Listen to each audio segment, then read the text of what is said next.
अनिला जी, मैं आ रही हूँ। अनिला जी, मैं मंदिर तोड़ेगा, हिमानी जी इनका जवाब दे दूं मैं। अभी कहा केरल में कहा गया कि मंदिर है। कोई नहीं, आप पहले पानी पी लीजिए। लेकिन मैं अनिला जी, क्या ये बेवजह की है जो यहाँ पर बहस इस तरह से हो रखी है? अभी संविधान की दुहाई दे रहे हैं, अभी कोर्ट की दुहाई दे रहे हैं, लेकिन यही जब बात सर्वे की आती है तो वहां पर सबसे पहले पहुंचने वाले भी यही होते हैं। तब वो संविधान कहाँ जाता है, तब वो कोर्ट कहाँ जाता है? देखिए, ऐसा है कि ओवैसी और टोली की जो चिंता है ना, वो बहुत जायज है। और मैं समझ रही हूँ जो टेंशन अंग्रेज साहब को, कादरी साहब को हो रहा है। मैं इन लोगों के नाम के आगे साहब लगा रही हूँ, ओवैसी के नाम के आगे नहीं लगाऊंगी, क्योंकि वो उस खानदान से जिसने हिंदुओं का स्लॉटर किया था, गर्दनें काटी थी, रजाकार जिन लोगों ने फौज बनाकर ये काम किया था। तो ओवैसी की जो टोली है, उनकी चिंता बिल्कुल ठीक है, क्योंकि मोटा मोटा अगर हम देखें तो 2014 यानी 1947 से लेकर 2014 तक यहाँ इंडिया था। 2014 के बाद यहाँ पर भारत हो गया है साहब। और चिंता करिए, चिंता करिए, अब ये भारत है, बैंक ऑफ इंडिया जिससे हमारा पैसा चलता है, धन भारत की धरती है।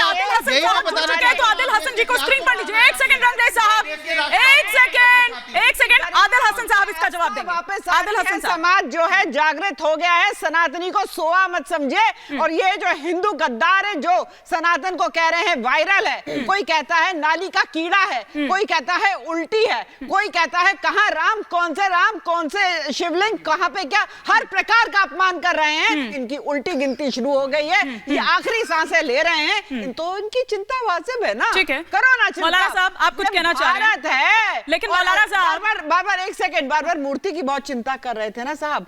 मेरे साथ चलिएगा राम मंदिर, दर्शन करवाऊंगी, और जिस मूर्ति की चिंता कर रहे हैं उसके भी दर्शन। अरे रुक जाइए रंगरेज साहब, ठीक है ना।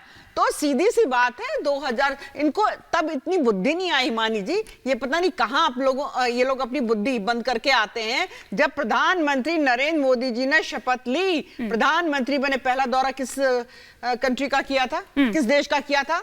वो कहीं अमेरिका रूस नहीं गए थे, वो गए थे नेपाल, और 8 घंटे बैठ के वहां पर पूजा करी थी। वो ये प्रधानमंत्री हैं। मथुरा जाते हैं तो मंदिर में जाते हैं, उससे पहले कोई प्रधानमंत्री मथुरा जाके मंदिर नहीं जाता। मौलाना साहब, तुष्टिकरण का टोकरा अपने सर पे लेकर जाते थे। ठीक है, ये वो प्रधान मौलाना साहब, लेकिन आस्था जीवित हो गई है। चिंता इनकी वाजिब है। बोलो जय श्री राम। मौलाना साहब, जो बात यहाँ पर अनिला जी ने कही है उस पर तो आप रिएक्ट करिए ही, लेकिन साथ ही साथ ये कि जब पूरी अयोध्या, बल्कि अयोध्या ही नहीं पूरा देश राममय है, राम धुनों से गूंज रहा है, वहां पर जैसा कि मैंने थोड़ी देर पहले भी कहा कि दिए उस तरह से जलाए जाएंगे, वो त्रेता युग वाली अयोध्या, आप जाकर देखिए वहां पर किस तरह की तैयारी है, बिग स्क्रीन्स लगाई जा रही है। फिर ऐसे में ये कहना कि हम तो मातम उस दिन मनाएंगे, इन बातों का क्या मतलब है? सही बात है, कहां गई फिर वो गंगा जमुनी तहजीब, कहां गई वो आपसी सौहार्द और भाईचारे वाली बात?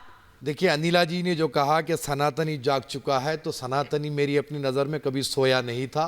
सनातनी सुना के रखा 1947 से, सुन लीजिए ना, लगा के मैं आपके बीच में नहीं बोला। नहीं, लेकिन ये भी देखिए अनिला जी, तो जाति करीब अनिला जी, 47 के बाद उसको हो सकता है कि सुला दिया था, हो सकता है कि हो हल्ले में थोड़ा वो स्किप हो गया हो, लेकिन देखिए ये वाला बयान भी अगर आपका है तो ये भी भड़काऊ है। अभी मैं आ रही हूँ बाबा बागेश्वर वाली उस बयान पर भी, लेकिन पहले आप कंप्लीट कर लीजिए। नहीं, हिंदू कुछ भी बोलेगा तो भड़काऊ हो जाता है, बाकी कुछ भी बोलते रहे। जरा